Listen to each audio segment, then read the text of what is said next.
کان بڑی دیر تک سینسٹیو ہوں گے تو کسی کی سرگوشی سن کر یہ لگے گا کہ جیسے کوئی آپ کے کان پر لاؤڈ سپیکر فل والیوم پہ کر کے بات کر رہا ہے۔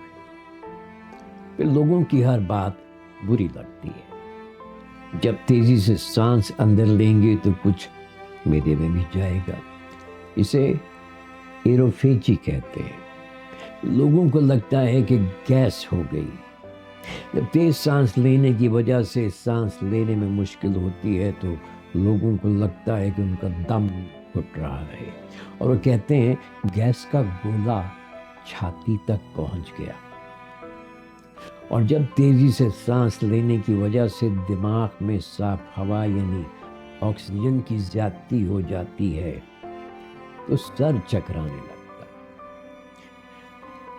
تو دیکھیں، آکسیجن کی زیادتی بھی اتنی ہی خطرناک ہوتی ہے جتنی آکسیجن کی کمی۔